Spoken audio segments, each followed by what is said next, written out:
For the first time ever, the Samsung Galaxy Note line follows the lead of the Galaxy S line, for better or worse. It's Joshua Vergara from Android Authority. What's going on, everybody? And here is your first look at the Samsung Galaxy Note 5.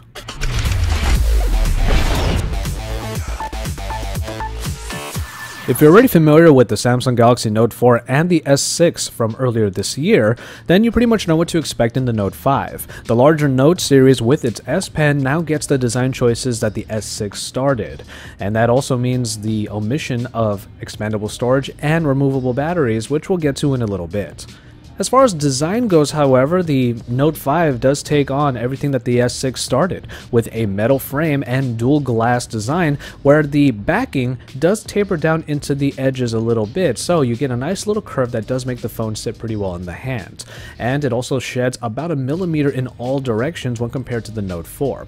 The result is a phone that is a little bit more dense than the Note 4, mostly because of its material choices, but ultimately it does feel very nice in the hand and makes it feel very premium. Not much else changes in the design department, especially when you consider all of the button layouts, the fact that the heart rate monitor is on the back next to the camera, and really the only big change is in the S Pen itself. Now it not only feels a little bit lighter, and it also feels a little bit more nimbler. The top part of it does have a clicking mechanism on it, which is very interesting, and it's something that you might find yourself clicking from time to time, not only to pop it out of its little slot, but also to just click when you need something to do in between your thoughts, writing with the S Pen. The display continues the great prowess that Samsung already has in all of their devices, and at 5.7 inches you get Quad HD resolution with this wonderful performing Super AMOLED display. And underneath the surface, an Exynos processor that clocks in at 2.1 GHz for a quad-core and a backed-up 1.5 GHz quad-core processor create the octa-core package that you're probably expecting Samsung to put in their flagship devices, and probably already experienced a little bit of in the Galaxy S6 and Edge. 4 GB of RAM does round out the spec sheet in that regard, but that also means that multitasking should be a breeze in the Galaxy Note 5, allowing you to do everything from multitasking with the multi-window and also performing a lot of tasks with the S Pen. Now, we were told that the Note 5 will come with 32 and 64 GB storage options, but as we mentioned already, there is no micro SD card slot, and the omission of a 128 GB option might miff a few people who really need a lot of storage for, let's say, their media consumption. But however, the returning features also include the fingerprint scanner up front and the heart rate monitor that is on the back, both being touch applications, of course, and they still both seem to work quite well for their main applications. And of course, with the battery, 3000 milliamp hours is the capacity that you'll get in the unit here, which seems a little bit paltry for a larger device, especially when you consider that 3500 milliamp hours did appear in the Samsung Galaxy S6 Active, which is a smaller device. So we're hoping that the optimizations found within will still allow this phone to go the distance, and we're really crossing our fingers for that. Now, what returns from the Galaxy S6 is also the fantastic 16 megapixel camera with its low aperture construction and optical image stabilization, along with a 5 megapixel front-facing unit with a wide-angle lens. We don't really have any pictures to show you here, but we did look through the modes inside of the camera app, and we did find a few nice additions.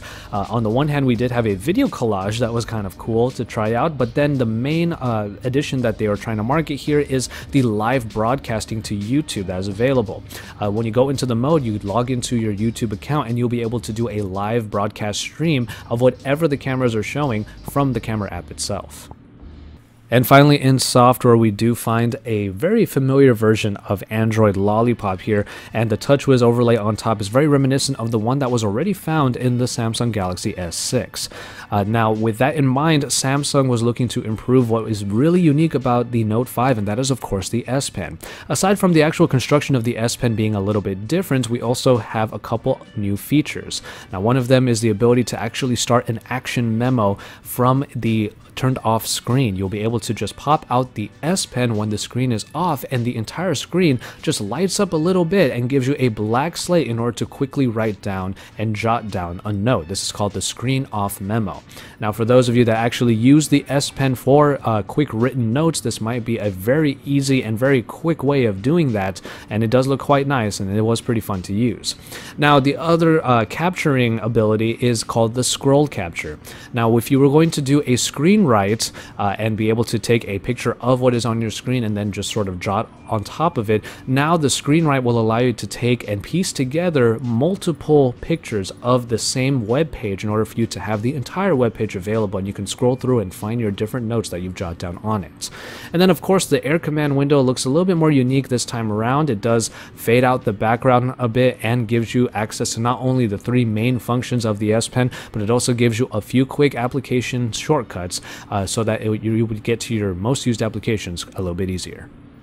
Now, there are pros and cons in taking on the Galaxy S6 design, and while we do think that it makes this new Note device feel even more premium than before, it does omit some features that we were expecting or at least hoping that the Note line would continue to have. And without expandable storage or removable battery, we can't help but think that some Note loyalists are going to feel a little bit miffed in this new iteration. But really, with all of the features that are found inside, it really shows that Samsung has really reached a very far point in their smartphone game, and with the great Galaxy S6 that we already liked so much, we can see those enhancements already making the Note 5 a pretty great device to have, and we can't wait to put our full review treatment on it when we get our hands on a review unit. So keep it tuned to Android Authority for even more about the Samsung Galaxy Note 5. Check all of our quick looks at this channel for our verses, and from there, keep it tuned to AndroidAuthority.com for even more, because we are your source for all things Android.